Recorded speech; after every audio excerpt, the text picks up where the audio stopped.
Good evening, ladies and gentlemen. Good to see so many of you here tonight. Thank you all for coming out on quite a cold night. It was just about freezing as I drove here. I would just like to say that this is a public meeting and as such could be filmed or recorded by broadcasters, the media or members of the public. Please be aware that whilst every effort is taken to ensure that members of the public are not filmed, we can't guarantee this, especially if you are speaking or taking an active role. And for your information, Mr. Charman is filming as we speak and recording. First of all, I need to say that the clerk that we appointed, Mr. Graham Liddicote, through unforeseen circumstances, is not able to continue in the role, has had to resign, and we wish him every good fortune in the future. In the meanwhile, we need to have a clerk for our meeting, so I invited Mrs. Gillian Thompson back to be our clerk for this evening. Gillian, I'm very grateful that you are here. Thank you. Yeah. Now, you remember that members of the public may address the council prior to the commencement of the meeting. I would remind you that this is your part of the meeting, because after this is a meeting of the council which is held in public. It is not a free-for-all, it is not an open meeting. So if you have anything to say that you can see is coming up in the agenda, or you wish to speak, this is your opportunity to do so. Over to you. Yes. Madam Chairman, I'm a visitor. I make an annual pilgrimage down to this village. I love it. I'm worried that there might be an out-of-hand disaster happening. They're already about to be paid one day with the developments over the other side of the valley here. I gather structural engineers, the first lot engaged, pulled out because they were not happy with something that was going on. Is this council 100% happy that the developments over the other side will not slide down the hill? I'm looking at the Gambians and stuff that they've got there at the moment. I'm a bit dubious about some of the structure. I'm not a structural engineer. I've been involved in engineering.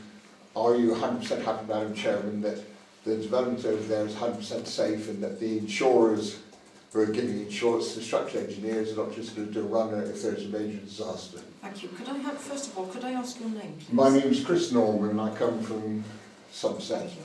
Thank you. Mr. Norman, thank you very much for that. We have had our concerns about this. We've been looking at this for about 2 years, but it is now out of the parish council's hands. As it happens, our Cornwall councillor is here, Councillor Edwina Hanford, who will have heard what you said. She also has the portfolio.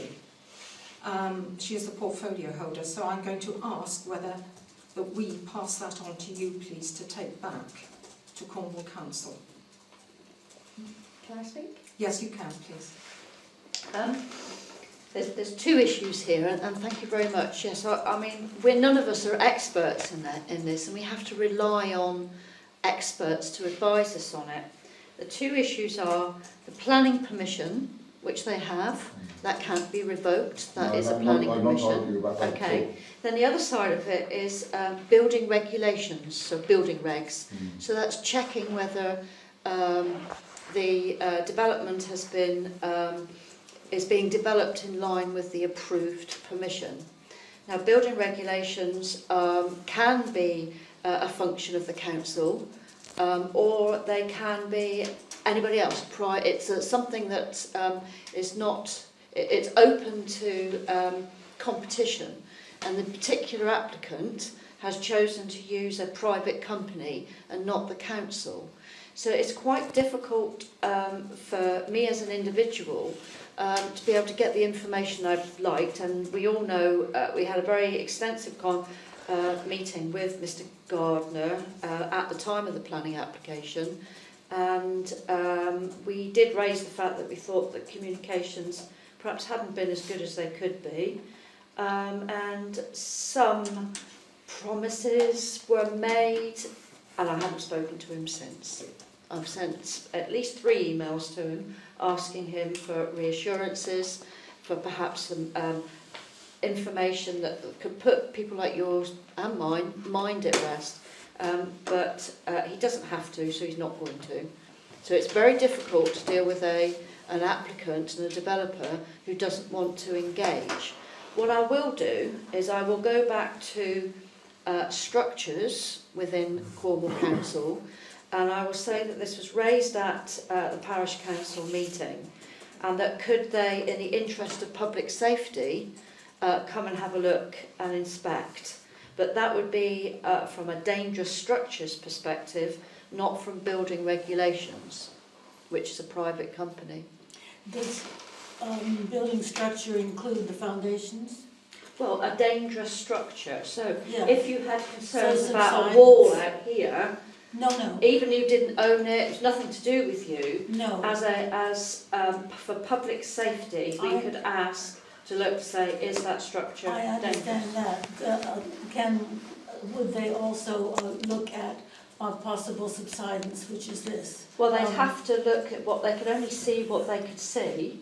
So what's underneath would be down to the building regulations to be able to sign it off. Because if it's not signed off by a qualified building regulations company, then they won't be able to sell it.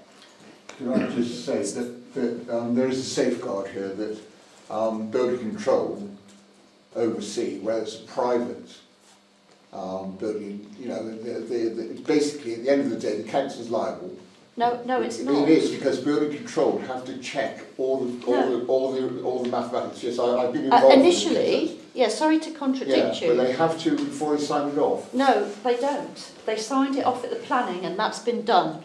Whether it's been built in line with the plans, a private company is dealing with that. It's not the council.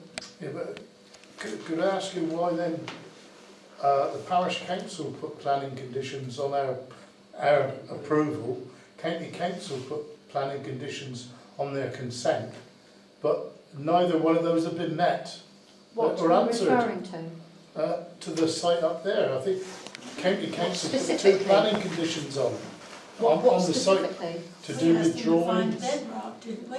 Pardon? We asked them to find bedrock. We asked them to find Foundation. bedrock and produce drawings and plans. And at They've that never. meeting, they said that they were using the Gabion basket system That doesn't mean well, it's an approved. Well, we've already had to change some of it. Well, things happen as you go along, but it's approved. It's a private building control company that are overseeing to make sure everything is being done in compliance. All I can do is go back and ask them to check that it's not having an effect somewhere else if there are stresses elsewhere, and that's what's called structures, dangerous structures, and I will do that. Thank you very much. Could I ask through you a question? Yes.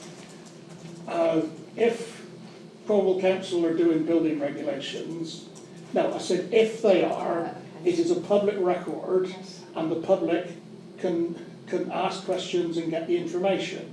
Surely, if a private company is doing it, that should be public record as well. Well, I think it is. It's just that it's more difficult. I don't know who the company are, whereas I can go to building regs because I know the office and I know the officers, and I can say, can I see that right this minute? But because it's a private company, which they're allowed to, they've chosen not to go with the council, then it's not so readily accessible. But I will ask. But surely Cornwall Council can demand of the developer who the building regulations people are, and if it's public information, it's got to be available. They can't demand who it should be. It's down to No, the I didn't say applicant. who. I didn't say they can demand to know who is doing it, and then get the information. Well, I think we do know who it is, but it's only that if it complies with the planning permission that's been agreed. Yeah. It's what agreed. Okay. But I'll go back and ask. Thank you. Thank you very much for that. Next one, please. I was pleased to see that you're going to discuss my request suggestion about extra public participation later on in the meeting, and hopefully you'll come up with a decision, which I hope you will. Last month's meeting, I think, was a very good case for having second public participation in the case. There were two items that came up during the public meeting where the public couldn't say anything. where you didn't have information, where different members of the public had the information, and had there been public participation at the end, those members of the public could have given over that information at that point. Thank you, we'll bear that in mind. Anyone else, please?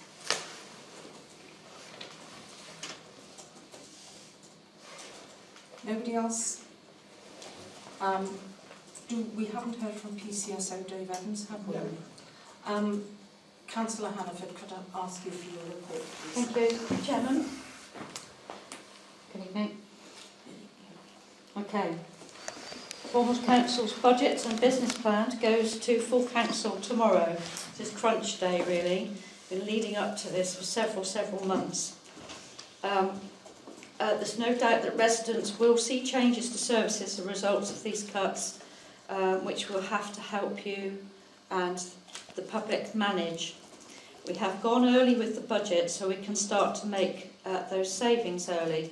Like you, we don't have to approve our budget until next February, but we are taking the savings early rather than February. If we didn't do that, we are making a further £6 million saving by taking those savings early and making those cuts early. I have to point out to you that the budget for running toilets is also being cut. I'm not sure whether you've noticed that in the proposals. Not next year, but the year after.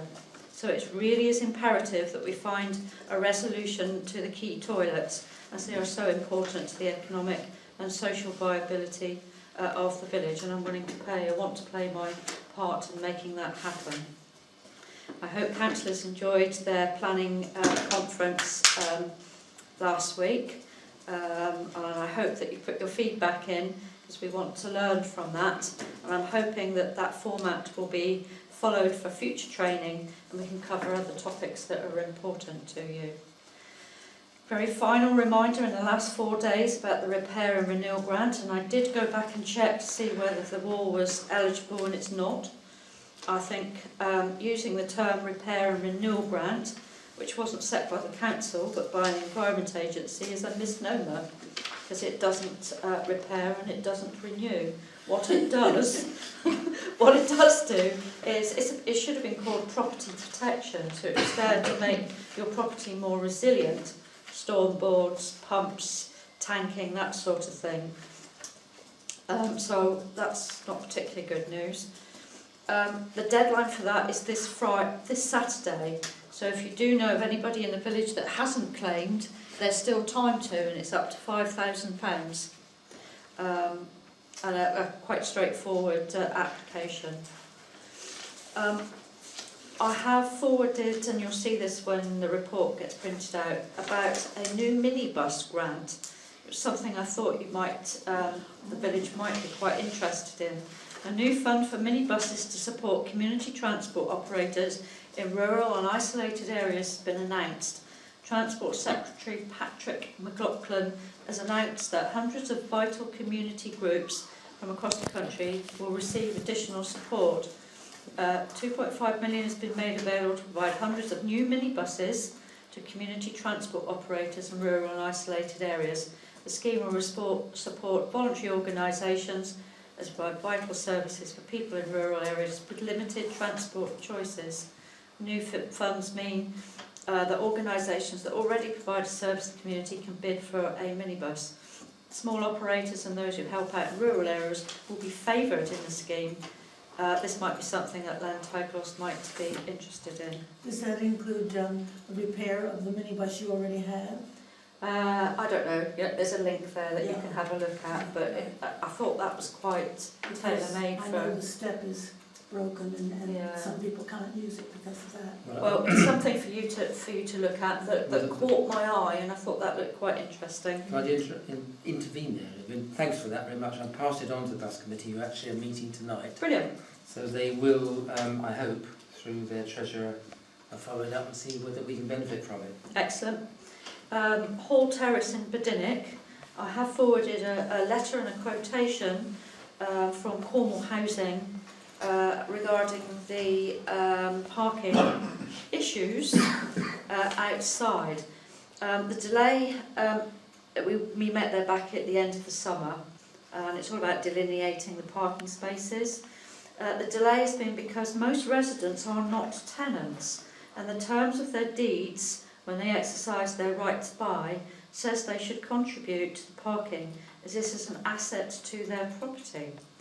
The cost per non-tenant resident is actually quite minimal. It's under £200, so it's not massive, but they have to get agreement from the non-tenants, non-Cornwall Council tenants to proceed. Once they have agreement to pay, we can get the improvements actioned, and I forwarded the letter and the original quotation there, setting out 14 parking bays, additional signage, Cornwall Housing residents only, to try and deter visitors from parking in there. It didn't include the bollards as we originally thought, but maybe that's something that could develop to see how it works to start with. You would have probably not gone unnoticed. There's been a lot of talk in the media in the last couple of weeks about second home ownership, and I had a bit of a spat with the housing minister about his comments that having a home was a human right, but I'm not sure that extended to having two. Sorry, with respect to the gentleman over there, because there are lots of people that second homeowners that contribute a lot to the village. I don't own a second home, but I visit here for 1 week per year. Right, okay, so I just thought I'd cover all bases. I may well walk out of the village and discuss and go down the pub to contribute my little bit to the pub. I think our point is that there's well over 50% of homes within the village are either a second home or a holiday lets, and it's having an impact on local people finding houses that they can afford. Today we had a briefing note at Cabinet about the case for Cornwall, potential powers, freedoms and asks. This is really all on the back of the Scottish referendum and their demands for even more powers, freedoms and asks. We have been asked by Deputy Prime Minister, who's taking a lead on this, to submit our list of initial asks to government to be included in the autumn statement, which is quite that's a sort of milestone in what the next bit of funding and policy is likely to be. And there's all sorts of things in there about partners working together, about the public sector family pooling its resources, so you don't have the police off doing something over there and health service doing there something else. It's about making the best use of money, health and social care integration, but there's one in there about housing and planning. I'm not sure I'd want to repeat the words of this. This is a working document, so it's not the actual words. You're getting a bit of a heads up on this. We also want to work with the government to identify a workable solution to limit the number of second homes to prevent any more of our towns becoming and villages becoming ghost areas during the winter. I don't agree with the words that they've used there. I think that's far too emotive. It should be about viable, vital communities that function sustainably, so I would change the words on that, but certainly that's one of the asks, and we want to link that to development of neighbourhood plans, so communities have a real say in how their community develops from that aspect. There's lots in there about the economy, public transport, better superfast broadband and mobile coverage, additional tax raising powers, stuff about council precepts. So it's a working document, it's not set in stone, but I just thought I'd raise that Cornwall Council are taking a lead. We do want to get additional freedoms, and there was one in there that I thought had resonance, and that was when when there's any funding for flooding events, there's this thing called partnership funding. And what it says is that 50% or a large percentage of the funding should come from local businesses or from local sources, with the rest coming from government. That proves quite, can you imagine in Polruan how many businesses there are? There are not that many businesses, yet you may have a flood prevention scheme. But so the criteria just doesn't fit Cornwall and our scattered and small communities. So this is a serious attempt to try and get some national policies that fit us better in Cornwall. Thank you very much. Thank you. We now come to members' declarations. Do we have any declarations of pecuniary or registrable declarations of interest? Interest in 7A PA 10321. That's Tom's Pochard. Any others? Just me. Just you, Kelly. Yes, John? I'm 2B, non-registrable interest in the same planning, Right. You have a non-registrable one. non-registrable one. I'm a previous employee at Tom's Yard, but I still hold a ferry licence in case somebody falls sick. Thank you. How long ago were you working for them? Pardon? How long ago were you working for them? I've done 3 hours at the beginning of a year, and the last full-time work was 2.25 years ago. You can stay. Thank you. Declaration of gifts. Thank you. Apologies for absence. I have apologies from Andrew Kelly, Toby Wakeham, Vic Truman, Liz Jolliffe, and four, that's it. Can't count. Thank you. Thank you very much. The next item is the minutes of the meeting. There are 2 of these to be looked at. The first is the full council meeting on the 28th of October.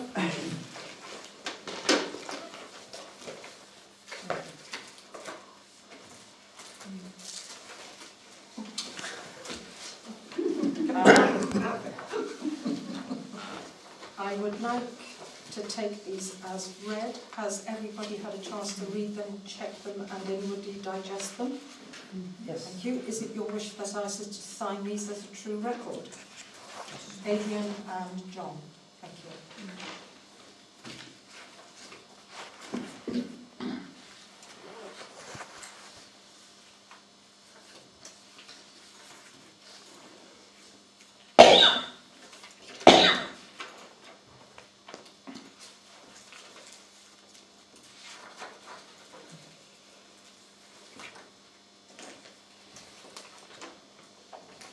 And then there was an extraordinary council meeting held on the 4th of November. That was a planning matter. Could I have a proposer and seconder for this one, please? Thank you, Bernie and Adrian.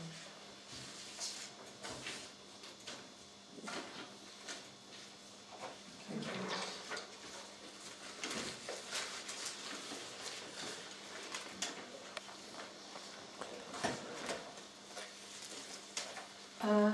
Right, Finance and General Purposes Committee. So, Jen, are you going to do 3 matters arising on the Oh, are there any matters arising? Sorry. Well, on the first one, on the Lanteglos Age Concern grant, I understand that £200 was granted, It was. and I know they would wish me to convey their thanks to you, especially Adrian, who very helpful. Right, thank you for that. And can I ask what the news is on, please, on at the bottom of the first page about Louise Dwelly? The answer is that we haven't heard, so I think we might need to talk politely to her tomorrow and find out what she's doing. Thank you. Because she was meant to be here. Ah, that's a bit naughty. Well, we haven't heard. I know she's on leave. I saw her last week, she came back from leave, but that's not right. Funny how this company We'll seems pick to... that up tomorrow. Thank you, John. Thank you. Yes, could you invite her to the next meeting, please? Yes, please, 15. Yes. Thank you. Right, any other matters arising? Right, we will move on then, please, to setting the F&GP committee to set the budget for 2015-16. We need to have a date, please. Could it be the 15th of December prior to Jordan? We will then have to approve it At the meeting? at the meeting. Fine. Week before? A week before, I think, might be better, mightn't it? Yes. Right, if we're looking at the week before, we're talking about the 8th, 7th. We're talking about Monday the 8th. So we'll set an FGP for that, please, 7 o'clock here. I'm just making sure everything, yes. Yeah. Thank you, Adrian. Thank you. Right. Julie, over to you, financial matters. What have we got? Hopefully you've got your, there's some of there for Yeah, now. can I have some? Thank you. You see the payments that are red, to do them out. Yeah. Right. The first item is an unpresented cheque from 2013-14, which was to HMRC, so I paid that back into the accounts. Now, the first one, you might want to give some consideration to. It's the underpayment for 2013 to HMRC. It now includes some interest, and I have not me, one of my predecessors, obtained the amount from their debt collector, basically. It was something to do with a cheque that we had sent to them, and then our bank was on it. Yeah. So, an appeal has been made for some interest to get that back, but I thought rather than let it drag on, it was probably better to pay it and then argue the toss later. There's payments. Do you read out the salaries? You can just put them together. Yes, there is salary and expenses there. Right. So the salary to Mr. Liddycote of £462.82. His expenses were £97.10. Clerks Direct, you cancelled membership to all members, and it's just now down to one. There were 2 lots of repairs to St Saviour's toilets, and I've paid them on the one cheque, £305. Miss Garton is now cleaning the Quay toilets as well, so her pay this month is £840. We had electricity bill for the public toilets. It seems to be all of them up to go, which I couldn't quite get the hang of, but that amounts to £168.48. Some work was done on the footpaths, and that came to £310. You made that, or there is a cheque here for the grant to Lanteglos Age Concern that was mentioned earlier, and my salary will be £115.82, and the payment to HMRC for this month is £144.40p, which comes to a grand total of £3,028.86. Can I ask something there? Yes. Can somebody give that? Mr. Liddycote's salary, did he ever have his clerk at a meeting? Oh no, we said everything in between. He there. said It was in between. it was in between. Yes. But you take over this a lot. Yeah, Don't stand under it, Morley, and then we'll stay on. Right. I was just interested. Right. So I don't know who signs the cheques. Which is it, Barclays? Yes. That's you and me, Kevin. Okay, should I give it to Kevin to start with? Yeah, please. Thank you. Right. Now, what have we got here? Oh, the other thing I was going to mention was that you need to transfer some money into the Barclays account. So look at the bottom, Okay. that one. Yeah. See, you've only got 1,000. Yeah, so we need to do, can we do another check tonight? Or not? Oh, yes, yes. Yes, Yeah. thank you. How much do you want it to be? We only paid in 5,000 to start it off. Is it worth paying in all but for argument's sake £1? No, Because because there's still some outstanding checks I don't know what's Yeah. been cleared Yeah. yet. And if we pay in roughly 3 months' bills are roughly running an average of £5,000 a month. So if we pay in 15,000, that will clear us through till March. Right, we have a proposal there. Well, can I just tell you that, Yes. Yeah. as far as I know, there are under £3,000 worth of outstanding cheques.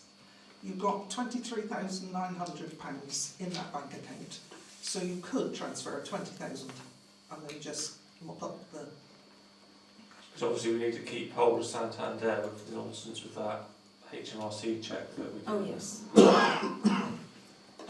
So your advice then really is to transfer 20k straight over and Yes, that then you being don't the need to majority keep, done? yeah, then you Keep don't need to referring keep back doing to that. it. Well, I'll propose it then. Yeah. And a seconder, show of hands, please. Right, thank you.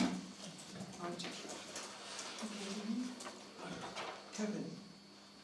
Kevin, can you make out another cheque for £20,000 to Santander, please? Yep. Barclays. Oh, That's the other checkbook. Oh, yes, it is the other chequebook, I've got that. Forget it. Forget it. I just put KM Francis 20,000. I'll have to circulate that. okay, fine. I want you doing this. Right, well, I don't know how much you want to go down through, because really this is for the F&GP, isn't it? But I know you like to have a budget monitor, Yes, just we keep do. your eye on things.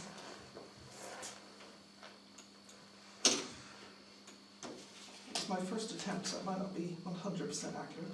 All right, I'm going to propose then that this is left for the F&GP to look at in a week's time. Thank you.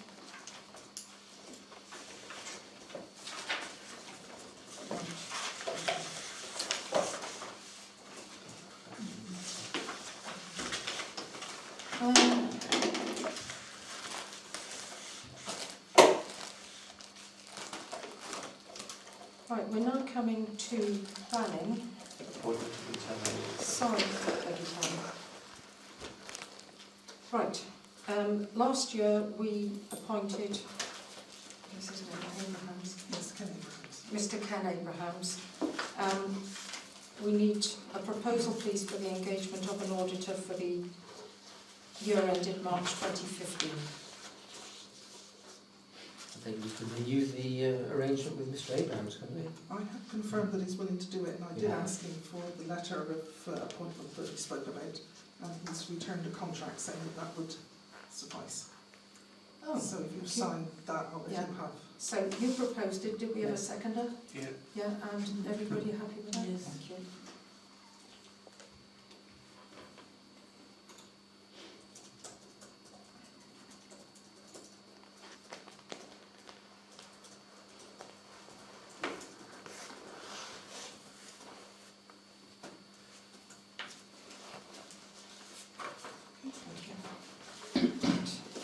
Right, now can I go on to planning? Thank you.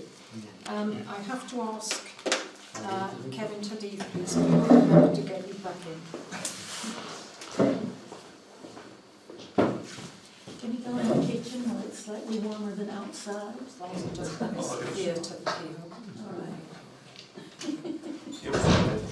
You will. Right. The planning application I have in front of me is proposed extension to the boat shed, the boatyard, East Street, Polro and Fife, and AP Toms, C Toms and Sons Limited. Has everybody had the opportunity to look at these plans? And you've seen the drawings, you've seen the design statements, you've gone through this.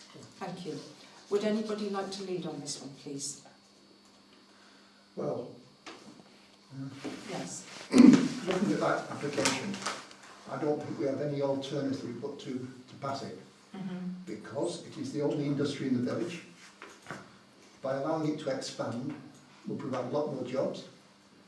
It'll also prevent the boatyard going into stagnation, which it could do, unless it's allowed to progress with the times. The times are that you build steel boats these days, not wooden ones. It does need a lot more space. So really, to allow the boatyard to continue and prosper, we have to pass this. Who would like to add to that, please? Well, also the fact is that we're able to take contracts away from London. When you consider the Thames barges are a big iconic sailing yacht of the Medway in the Thames, and for all the cruises and tripping from Colchester, All River, Orwell, Thames, Southend, the Medway, and to take a contract out of London from Malden, I think it's a brilliant job. It shows you the lack of shipping facilities in this country.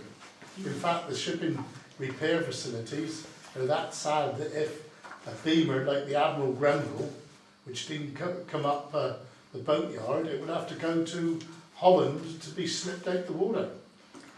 Right, now as I understand it, what they're also endeavouring to do by putting it further back towards the wall, as it were, or the cliff, is that if there's another inundation, as there was earlier this year, then the yard isn't going to be affected in quite the same way.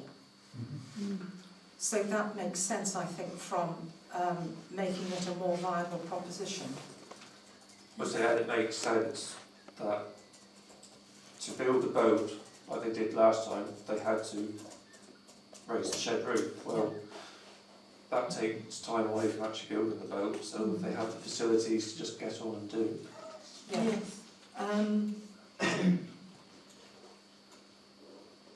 Although the bridge is going, although the roof is going higher, at least it's up against the cliff face as such, so it's not really having an effect on anyone.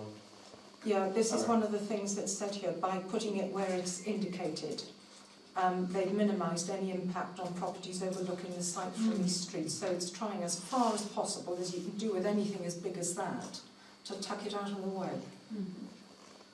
Any other thoughts on that one, please? Personally, I would like to recommend it. I would support this because it's bringing real jobs into the community, and they are skilled jobs. Could I have a proposer, please? Bernie? I'll second. Isabel? Show of hands, please. Carried. Thank you. Could somebody get Kevin back in, please? Thank you.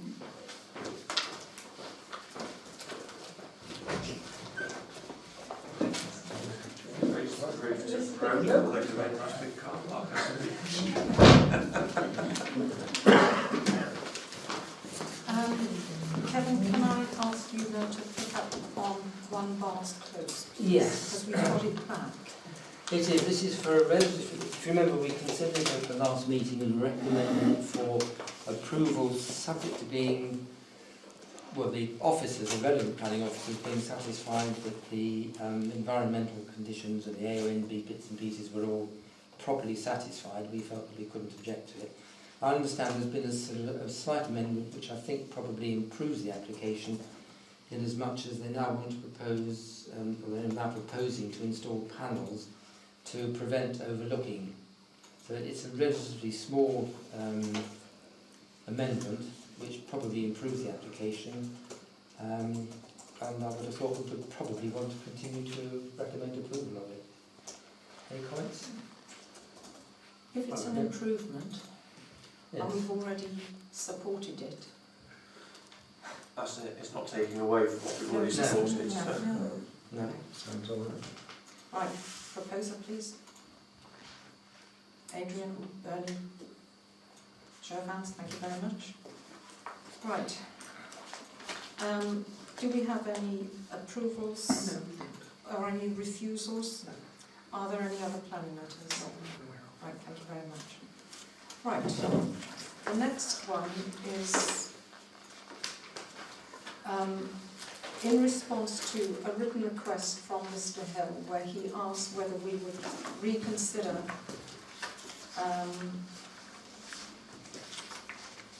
the standing order 1D, so that we would have a period of public participation at the beginning of the meeting and then another one at the end, which used to be the practice of this particular council. I have considered all of this, and I will say again what I said earlier on, which that these are council meetings. They are meetings of the council that are held in public. They are not public meetings. The orders that we have, the standing orders, are closely based on the model standing orders produced by the National Association of Local Councils, and we haven't departed from them very much. 1D states that members of the public are permitted to make representations, answer questions, and give evidence in respect of any item of business on the agenda. 1E further states the period of time, which is at my discretion, shall not exceed 50 minutes. Now, if it's a controversial thing, clearly I would change that or extend it. It quite specifically states that each member of the public is entitled to speak only once in respect of business itemised on the agenda and shall not speak for more than 3 minutes.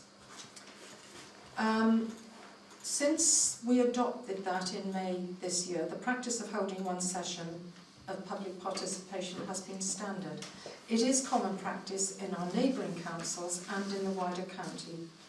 There are very few councils now who allow a post-meeting forum. I make it clear at the beginning of each meeting the purpose and conduct of public participation. The agenda is published and posted beforehand, and copies are generally made available at each meeting. Therefore, all members of the public are aware that their period of public participation, that's their opportunity, is as stated, as I've already said. There are other ways than at the end of a meeting for members of the public to bring fresh comments requests to the attention of the council, such as by email, through the website, letter or telephone call. We're all available. Using any of these methods would mean that matters can be brought to council's attention without having to wait for the meeting to take place or to wait for the next meeting to take place. That means that they can probably be dealt with in a more timely manner and indeed may well be put onto the agenda for the next meeting.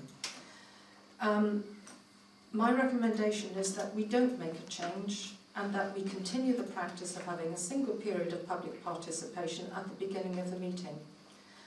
It does allow meetings to be conducted in a business-like manner with everyone clear on procedure. I open it to you, please. Chairman, could I add to that by just saying that I think it's about 6 months since we changed the procedure. Yes. So we would have had 20, 30, 40, 50 people at meetings. And as far as I'm aware, there's only been one application to revert to the old procedure, and that came from David Hill. There was, I think, a mention in Polro News once or twice. But of course that's published entirely anonymously, so we have no idea who makes that comment. So it would be difficult for us to respond to it. Obviously if the author or publisher were here today, with your consent, he or she could add to it, in which case we could debate it further. But in the absence of that, I feel that there's insufficient weight of applications to make any change. As you said, we are following good practice. I'd actually followed John's example and had a look at a little bit of the advice from Calc, and we are following that to a large extent by allowing public participation at the beginning of the meeting, and I would just suggest, formally propose that we don't make any change, having debated it thoroughly. Isabel, yes. I disagree. I think that if you can, sometimes something comes up during the meeting that the public do want to comment on, and if they can comment at the end of the meeting instead of going to us after the meeting's over, it cuts some time. I really think that we can discuss it then. After all, this is a democratic thing representing the whole village, and I don't see why we should prevent somebody bringing up something that may have, or commenting on something that may have come up at the meeting that he couldn't foresee in the agenda. Thank you. Adrian? Well, I would go back to what you've already said. The agenda is public, is publicised at least a week before the meeting. So everyone had, and before the meeting, everyone has the opportunity to read it.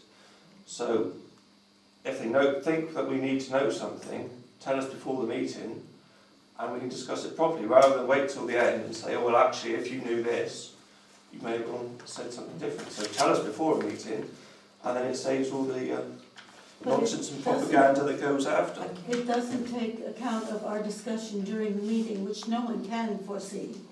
They know something's going to come up, but it doesn't take cognizance of our discussion during the meeting and our decision, which may then, well, But I anything think they can Mr. say Hill after, said last time. anything they can say after the meeting, we can't then reopen the meeting to go back to. It will still have to go on to the next one. I take Kevin's point. If Kevin's researched it, it's what every other council does, and what you're proposing is within the guidelines, so I would support it. John, do you have anything? Well, I think there's enough freedom of speech as it is. You've got minutes, you've got the website, all the councillors are approachable, the clerk's got the correspondence, so anything that the public wish to bring up, they can go through any of the councillors or the clerk. Thank you. In these days of modern communications. Following that up, I mean, just looking at some of the guidance, it says neither councillors nor the clerk should feel under pressure to respond immediately to comments made during public participation, other than those which relate to items on the agenda. So there's the ample opportunity for somebody, as Adrian just said, to make a comment or their views known before the item comes up. It can be taken into account when the item is discussed. The only thing I would ask members just to consider while we're on the topic, to help with sort of communication with the public, we used to, I think, when I first started, and certainly in earlier life, we used to, as it were, lay round reports and things that we were discovering for members of the public to have a look at, so they knew what we were discussing. I think we've got away from that, and I think they might find that helpful, so that they do understand the subjects under discussion. Yes, thank you for that, Kevin. Helpful. Yes, that would help. Yeah, thank you. Any other further comments on that? Right, do I have a proposal, please? Adrian? To not change standing orders. And a seconder for that, please? Show of hands, please. Right. That was And against. And against. We've also had a second proposal that we will try and get into the good habit of putting the cards up beforehand. Yes, I would. Yeah, okay, yes, I think there's something there. Right.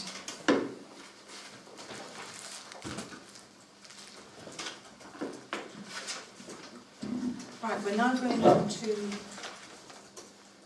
environmental amenity matters. Kevin, I'm going to hand this one straight over to you. Right, thank you, Chairman.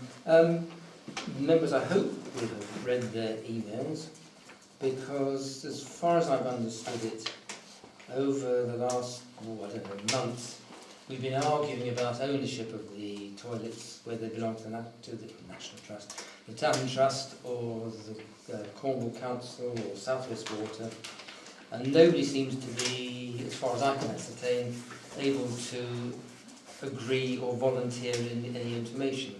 So there is a provision under the Local Government Miscellaneous Provisions Act to serve a notice under Section 16 requiring the people you believe to have an interest in the land to declare what their interest is. If they don't comply, there's a fine payable up to, I think it's level 3. But it does seem to me it might short-circuit the whole of this discussion, which we've been faffing around with for an awful long time, if we served a notice on probably the Town Trust, Cornwall Council, possibly South West Water, and Tom, Dick and anybody else we know who may have an interest. Thank you. Costs us to do it? No. Let's do it, it's the only way forward. Yeah, I think that sounded like a proposal on Are everybody's you side. volunteering to do Well, it? I'm an assistant clerk. Assistant. Thank you. Adrian, would you like to update us on Lanteglos in Bloom? I Oh, hope, just a minute, before we move on. We have not yet had the roundtable meeting that I know Councillor Hannaford was going to facilitate. I hope that's been pushed. Thank you. South West Water and the sticking point. for a change. Right. Okay. Right, something pretty, please. Yes, have you all seen the boats Yes. planted up Brendan Green? So that was a successful morning of work. Attracted a lot of passers-by into asking what we were doing and interested in helping. So lots of ideas are banding around, but we get to have a formal meeting to come to anyone to ask what we do next. The bottom corner is looking like it will be the next step, but we will have a meeting and discuss. I donated the green boat, well, I donated the boat, which is green. Tom's Yard donated the paint, it's painted green. Victory Truman donated the second boat. Julian Shackley donated the topsoil to fill them up. Dutchy Nursery supplied all the plants free of charge. I was up to £100. I got to £99 and something. And Cheryl Woodcock donated the bulbs that filled them up. That's a nice. So cost us nothing. So Yeah. What's the next project? probably down the bottom of 4th Street we're looking at. What, the little bit by the telephone? Yes, something. Probably won't fit a whole boat on there. Right.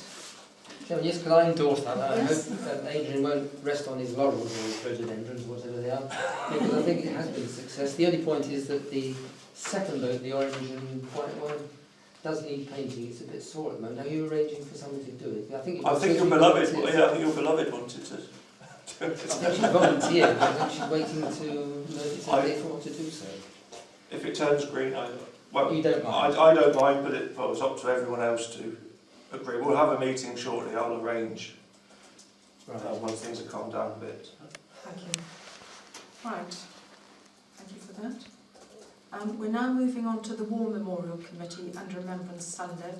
I'll do the Remembrance Sunday first. Bernie, you, I believe, laid the wreath on behalf of the council. Thank you for that. And I understand it was a good day and well attended. It was. Thank you. Right.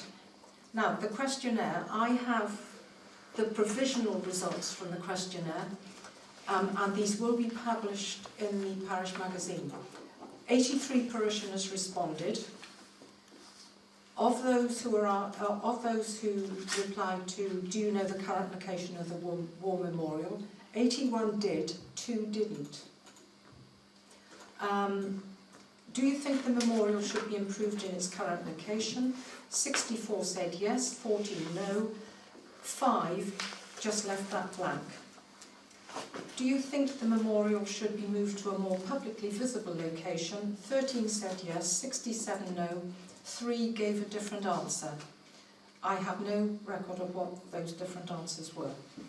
For the record, returns were received, 42 hard copy, 37 did the online survey, and 4 emailed the clerk directly. So what we have there is a clear mandate on how the war memorial, or rather where it's going to be looked at. Now, in addition to that, I also have 3 quotes, because that was what the committee was asked to do, was to find 3 quotes. And I only just received these, so you're going to have to bear with me again. Now, to maintain eligibility for a Heritage Lottery Fund grant, which is what we were doing, which is a 50-50 grant. They pay us 50% as long as we can provide match funding. It has been necessary to invite tenders to repair the memorial and the surround only from approved conservation masons. Costings are here for us to consider, and will eventually provide a target for the community to raise the money to ensure a successful refurbishment. These are not particularly detailed, which is why I haven't circulated them. The first one is from Stuart Aston. His quote is quite brief. It's less than half a page, and it comes to £11,400. We have one from McNeill Conservation, who are based in Exeter.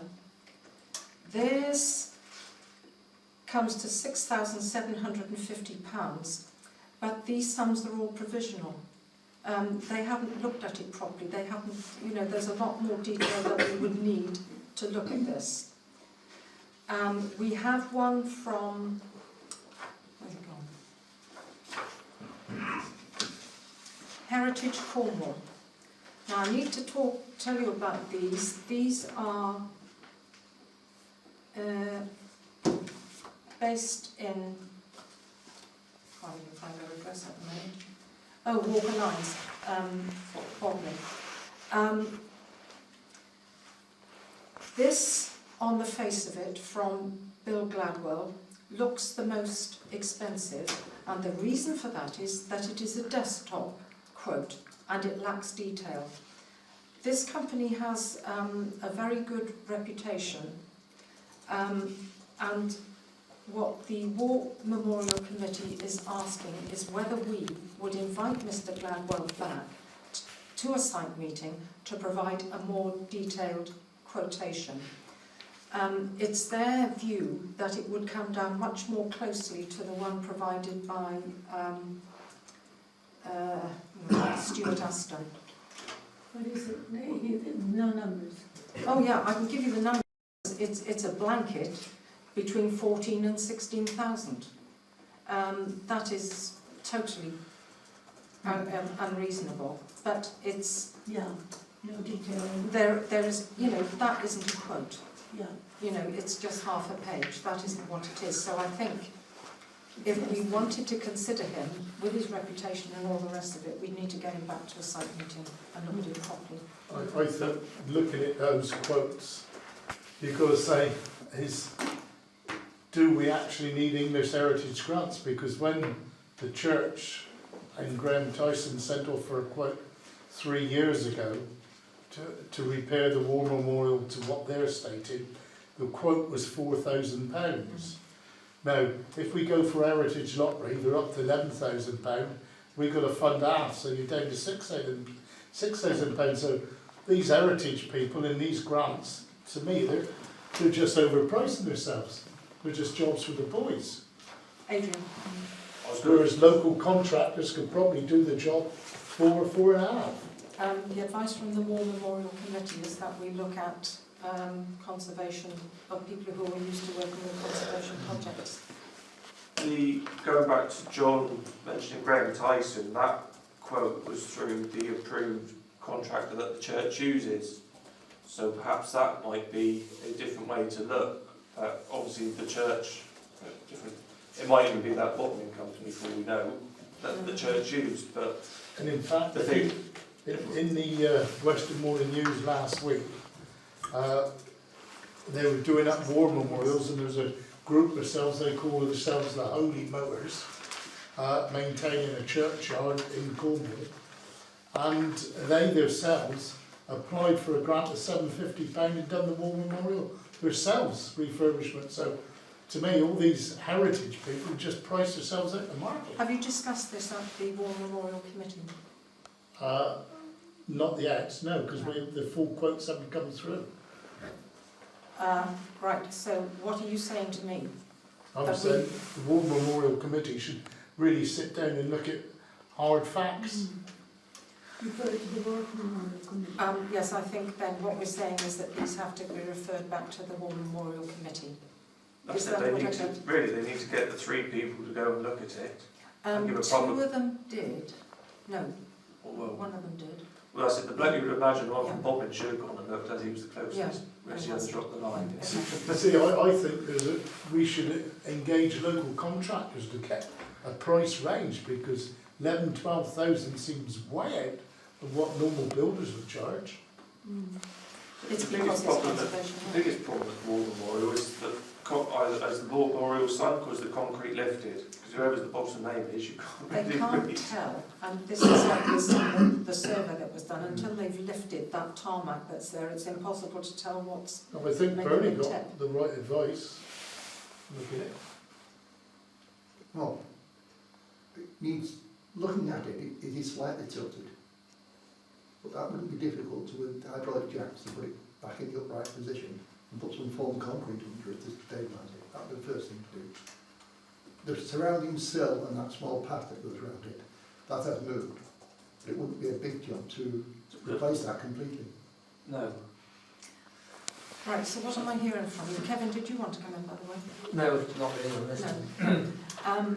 That we refer this back to the War Memorial Committee. To give us actual prices, not prices. Yeah. A wide and it range need- of prices, yeah. So that really it needs to go back to the War Memorial Committee to discuss these in greater detail. Right. Do I have a proposal for that, please? Adrian and Bernie? Yes? Thank you.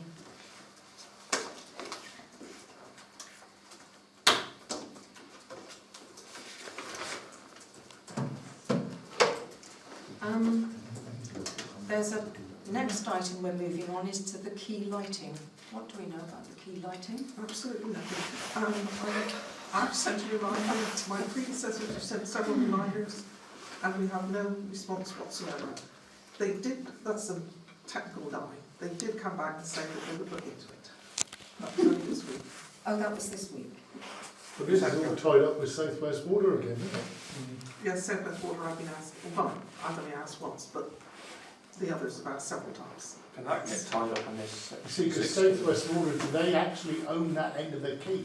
Who owns the lights and the quay? No, I Who's wasn't- responsible? We haven't asked that question. What we asked is, sorry, I've come into this, you'll appreciate, with no background to it, or not much. A letter had been sent to South West Water in respect of the two actions that were agreed with them in respect of their assets on the quay, and that was to remove 2 redundant lights from the quay and to install a new light on post 4 of the SWEB map. And that was looking into agreed. it. Yeah, okay. And they came back today and said, not today, yesterday, Yeah. and said that they were looking into it and that he was going to speak to somebody else, they're always speaking to somebody else, Yeah. and he would come back to me. Well, I Right. haven't heard anything since. So thank him for his trouble and say get on with it. Well- Lively. Perhaps we could refer this question to the round table meeting when it comes to South West Water Town Trust and Parish Council. Do we want to mix lighting and views? No, don't mix them up, please. No, it's just that the whole quay problem. Just don't seems go to- there, please. No, I understand no, your no, point, it's John, not but separate. I think it keeps it separated, so. Yeah, yeah. Okay, so we might need to have a reminder later tonight. Right, Kevin, Village Hall ownership and the year-end accounts for Oh. 2013 and 14, please. Yeah, well, you seem to be, there seems to be, at the last meeting, which I wasn't at, there seems to be some confusion about the parish council's role as custodian trustee. So I've set out in that report, as concisely as possible, exactly what the parish council's role is as custodian trustee. And that really is just to hold the deeds of the property. We don't have any role in the day-to-day management of the hall, which falls to the managing trustees, and their role is defined in the original trust deed, and that's to ensure the building and keep it in repair, to apply any income to the benefit of the hall and invest any surplus, and to keep proper accounts and supply copies annually to the parish council. So we're really just sort of supervising, making sure we're looking after it. We're not supposed to interfere with its day-to-day running. And to answer the question which one or two people have answered, and I'm sure some people in the audience know the answer, but I'll read it out anyway, because it comes from the trustee. If the committee, and that's the management committee, decides at any time to discontinue the use of the hall, it must first call a meeting of the local inhabitants over the age of 18, and if a decision to cease use is approved by 3/4 of the inhabitants, and the trustee's not very clear on that, but I think it means 3/4 of those present at the meeting, the resulting proceeds should be used for the purchase of another building or some other suitable charitable purpose. So that, I hope, fairly clearly defines our role. Has anybody got any questions on that bit so far? I had thought maybe it meant it really had to be a good mandate, so it should be 3/4 of the inhabitants, not just the people at the meeting. You would say that, wouldn't you? Well, that was my interpretation, that would be fairer. Could you get 3/4 of the inhabitants to a meeting? And get all Anyway, three? I understand the point you're making. I thought about it before coming up with an interpretation, Isabel. No, from a practical point of view, it seems to be that you have to take 3/4 of the people, a majority of 3/4 of the people who are actually there, on the basis that those who didn't attend didn't really care very much. Then the accounts, you had a quick look at those last time. I had another look at those, and I do find them rather difficult to understand for the reasons I've set out in the report.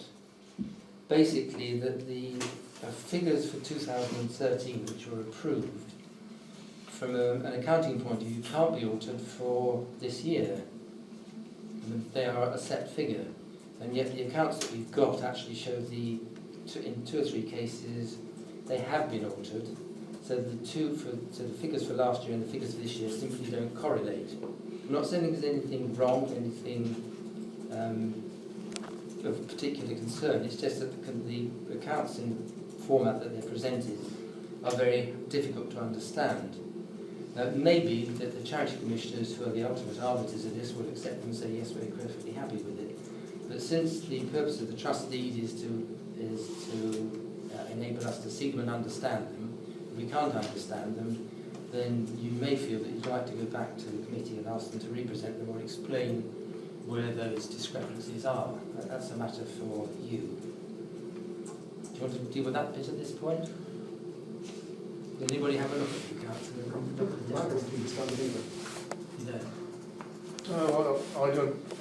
I think really they're not written in the correct format that a chartered accountant would look them at. They're not written in the same And format the that they have figures, been the in figures the do not past. match.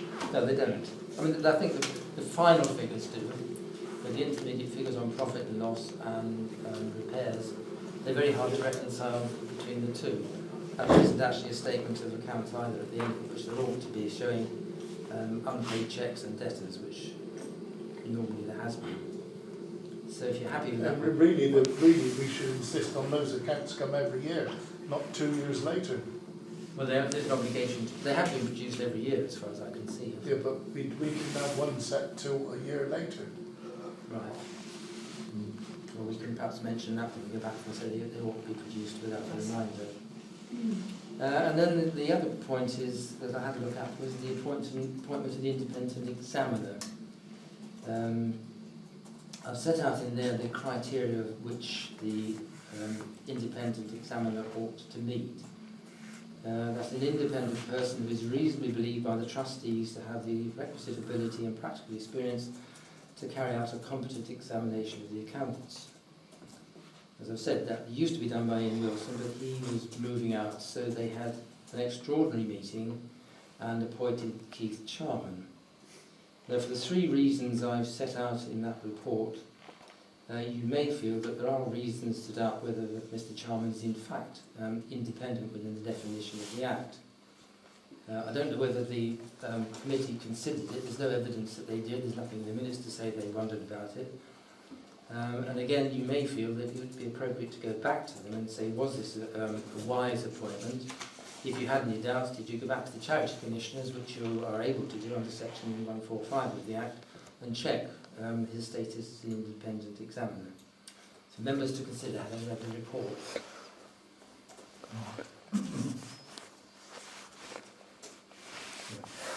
Well, Yes. This independent examiner, to me, should be totally independent, and I believe Mr. Charman was a member of that committee until the year before. It's like we have to declare interest in employment, pecuniary, when we sit as councillors. So when you use the word independent, surely that must mean independent. You're clear of everything. Well, there wasn't one of the reasons I put it there, John. You see the reasons I put it there, but that's another one which Yes, is... but that's... So it's a fair point. And there's enough people in Pole Road, because the amount of this in the accounts is under 10,000, so they just have to have a competent person. There's no say they've got to have a chartered accountant person. I've said that in the report. This was whether a question whether you would like, whether you feel it's appropriate to go back to committee and say would they reconsider that appointment, whether it was a sensible thing to do, and if they've got any doubts, perhaps they should check the charity commissioners. Can we propose to go ahead with what Kevin is suggesting? Yes, you're proposing that? Yeah, I propose Right, that. do I have a second of that, please? Show of hands, please. Yes. Isn't it? I'll abstain. You'll abstain, thank you. Thank you. Right, Kevin, thank you. The snow and ice plan. Can I just say on that, Yeah. that Mr. Lillingcoat had a few problems with that, and he suggested that you refer it to the F&GP for further discussion before placing the order. Okay. All right, and I'd also like to mention that Mrs. Margaret Shapley, on behalf of Whitecross Village Hall have made the use of one of their small sheds to secure the salt at Whitecross. Oh, good. Thank you. That's kind. Adrian?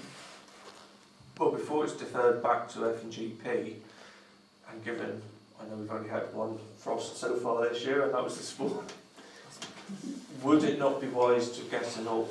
I thought the F&GP were proposing that we make an order of grit to be split between pots, top of the Well, this was the issue. They won't make multiple deliveries. Well, make it delivered to Whitecross, then, and I'll pick it up with my trailer and bring it, split it that way. But we may as well get a delivery in ASAP, whether it's Yes. required for the rest of the year or not. Yes, we were lucky today was dry. So what do you need to do? Is that enough to go ahead and do this, or does it still need to come back to the F&GP? That's your decision. Yeah. Does this need to go back to the F&GP if we go ahead with what Adrian is saying? We've already agreed that the grit will be bought. I thought we agreed he was going to get purchased and get delivered. Yes, but it That wasn't. was my understanding at the meeting. Yeah, Graham's issues were that he didn't know where the salt, he said that there was nothing on file, so where the individual grit bins were. You haven't made a decision about who was going to get it there. I mean, you can order these bags of salt, but if you haven't got a decision in place as to who's going to move it to the individual sites, then that's a waste of time, isn't it? So, as I said, his suggestion was that you took it to the F&GP, but if you want to order salt, we can. Yeah. And what, Adrian, can you say again what you said, please? Well, just clarify that was the salt we were ordering already in the 20 kilo bags, or were we buying the? No, it's 20 kilo bags. It was 60 bags. I think it was 25 kilos. Oh, 25, right, okay. Well, yeah, if we. It was £130 plus VAT for 40 large sacks, 25 kilogram bags. And are you saying that Whitecross can take half of those?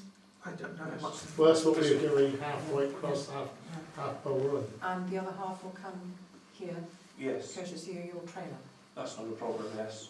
So if the arrangement can be made, we may as well give my contact details for a delivery driver, and I can meet them at Whitecross Thank you. to take delivery, and it can be artists Right. Mrs. Shapley to get access to put it in the shed, Right. Thank you very much. and it must be done. Right, we can Well do done. that. Okay. Welcome back, Gillian. Thank you. Right, Kevin, the next one's yours. Is it? Oh, the neighbourhood plan, yes. Well, I really ought to thank John for running that meeting, which I wasn't able to attend. It seems to have been successful. The only point I'd like to pick up is the one that came out of the planning seminar, which was the point about St Ives having already apparently produced a plan which has a restriction on the building of new homes for second homes, new houses for second homes. Sorry, where are we? Which, I mean, I'm not saying we should do it, but we should certainly include it for discussion. I think I'm right in saying that they're fairly advanced on this. We could probably have a look at and print out their plan to crib quite a bit of it, if you wanted it for the next meeting, John. And then how are you getting on with the data? I know you touched up county staff for... Well, I've got ourselves a computerised projector, yeah. and all I've got to get now is a laptop with a PowerPoint program on, and we just said she would get us a mapping system. It's already there on the internet. Yeah, but you'll have to All right. give us instructions how to download it. I've tried it, Happy to do that.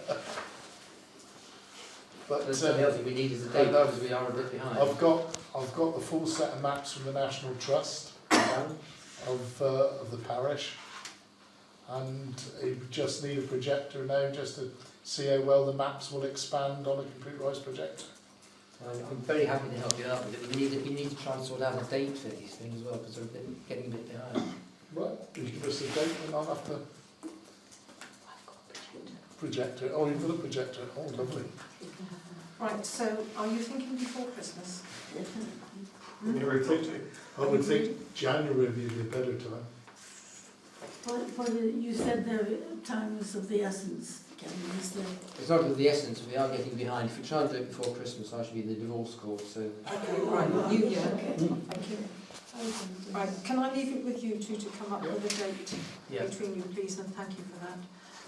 The other thing that I found interesting, and so did Bernie, was actually listening to what we're supposed to be doing or paying consideration to renewables. That has got to go in the plan as well. I missed that one. Yeah. We're going to get some slides from that, aren't we, Edwina? Yeah, it's all Yeah. sent out, right. No, I hope they're not going to be so biased. Is that Subject to that- renewal. that was biased, that lecture. Right, excuse me.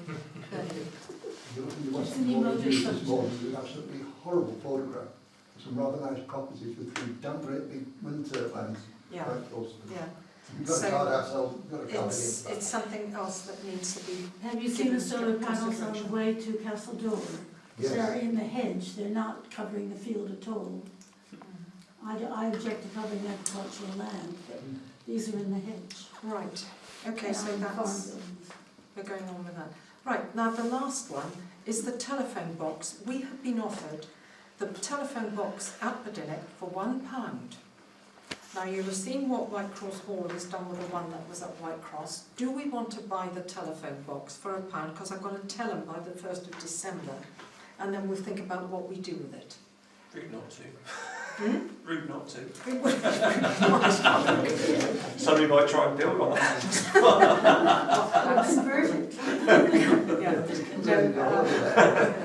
No, what White Cross have done is quite nice. It's an information and Yeah. TARDIS and so on. I think It is we useful. should, yes. You You'd should. rather have that or fill it with flowers, wouldn't you? Yes.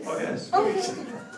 Oh, make it into a greenhouse. Right. Okay, Find so something I for it. think I get the impression that everybody's in favour of buying the box for £1. Yes. Thank What you. part of the budget does that come on? Just right. Now, the other thing that you should have in front of you somewhere is the proposed dates for next year. And I have lost it. And then next year's diary. Oh, it's here. It's on- What I've done was, it's looking at the same week, just a year ahead. So I've put Monday the 26th, Monday the 23rd of February, Monday the 30th of March, Tuesday 28th in White Cross Village Hall, because we agreed that we were going to have 3 meetings up there. Monday, May the 16th, Because of the here. bank holiday. No, it doesn't affect it. Oh, that's why, because I brought it forward, yeah. Monday 28th here, Tuesday, July the 28th at White Cross. August no meeting, if you're happy to go ahead with that, you know, as we did this year. Monday 28th here, October, Tuesday the 27th in White Cross Village Hall, and November the 30th here. December, we could have it again a fortnight later, as we are about to do this year, which we'll put it on the 14th. Does anybody particularly want to take it to the 21st? With Christmas Day at the end of that week? No. No. So what are you saying? 14th? Right. I've put in the bank holiday dates and Good Friday, Easter Monday, 14th. spring bank holiday. I have 14th as Sunday It is. of December. You're absolutely right. What should it be? 15th. Thank you. All your rivers, isn't it? Right. Me sometimes. My funeral actually. How can that, Isabel, Hmm? 15th is a fortnight. What is it in 2015, please? 2015. Yeah. Oh gosh, I have to find it. We're so retro here. Normally everybody grabs their phones, don't they? I know, but do I that. don't have a It's phone. the 15 is in It's December, you mean? Yeah, 14th. Yeah, I'll it's change the it back. It's the 14th. 14th, thank you. Sorry about that, Jimmy. I'll make it feel better, isn't it? Yeah. I was forced to buy a phone, but I only use it for emergencies in the car. And I haven't quite lost it yet, thank you. Okay. Right, so we've agreed those. Stick with no meeting in August, the word Yeah. didn't implode for not having it. No, it didn't, did it? You know, the gutter went on quite happily. Right. Correspondence, documents received. I did have an email from Louise Dwelly, but as she's coming to the next meeting, I'll circulate it. Okay, well, thank you very much. Kevin, did you want to come in? I've given the one that I had for Julian. Oh, okay. What was that? Letter from About, the Don't Be Alone at Christmas. Yes. That was the letter, that. this, do you remember, we had a letter asking us to support the venture of Don't Be Alone at Christmas, and it provides food and companionship to local people who would otherwise be alone on Christmas Day. It was successful for 5 years. Despite advertising, we were unable to attract any extra help from younger local people. The majority of our committee were over 80 years old. We would therefore like to reimburse you with your original donation of £25, and that has come from Ruth Frizzell. Yes, I have an update of that a little bit. Oh, I mean, okay. it's just not affecting that, but the over 80s are arranging one at Ruth Frizzell's house, and there are 10 people going to it. So Oh, it's okay, a so they're very on modified the- form, but right, now, somewhere it is. here. People will not be If you alone. want to give them that one towards it. So it is No. working, but it's self-help. It's not working in a formal way. It's No. working in an informal way. Right. Now, somewhere here, I have got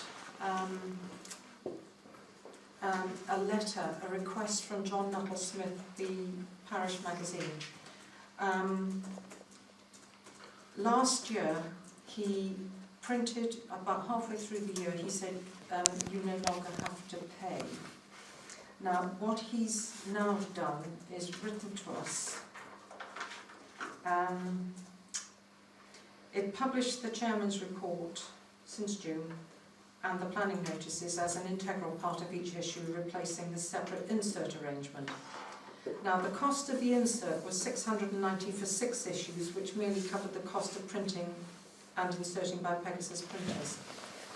Now that we've incorporated the council pages into the Lanteglos Parish News, would the council please now consider a grant towards our production costs? I'm inclined to hand this one over to the F&GP, please. Could I do that? Didn't see that one coming. No, I didn't. However, yes. It's a big chunk of money for them to lose. Yeah. So, can that go onto the agenda for whenever it is? Thank you very much. And will you write down all the line? I'll let us go. I'll take the pot will be now asking for Yeah, a donation next. Right. Any other correspondence or documents received? Yeah, I've got that thing that I was waving at you, Julian. This is the parish survey. Do you remember we had this waved at us at that planning training? And they want to know about how we communicate with them and how they communicate with us.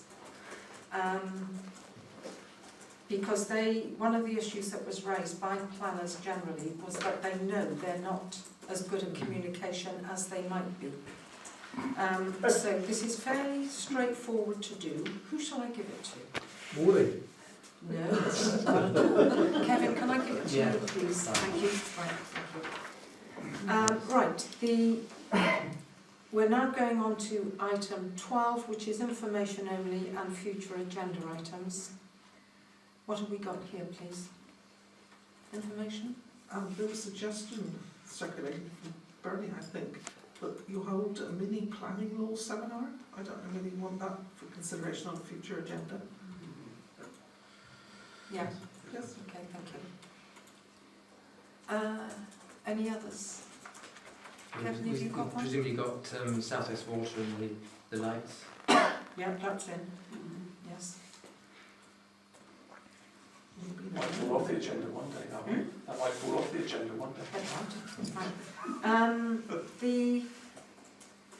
On Saturday, I went to the cream tea at the White Cross Village Hall and cut the ribbon at the reopening of their refurbished kitchen. I heard it Very wasn't great. finished.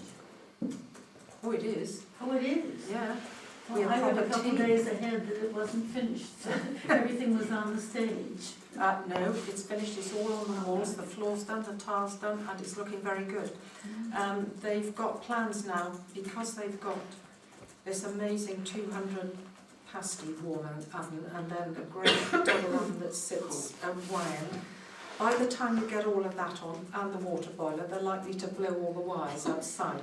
So the next project, they've already got it, they need to raise money for redoing, getting a heavier wire.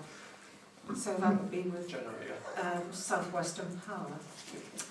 So, you know, they've got another project in hand. That is, because when I had needed a bigger wire to the farm, because we were using more of the barn than we had been.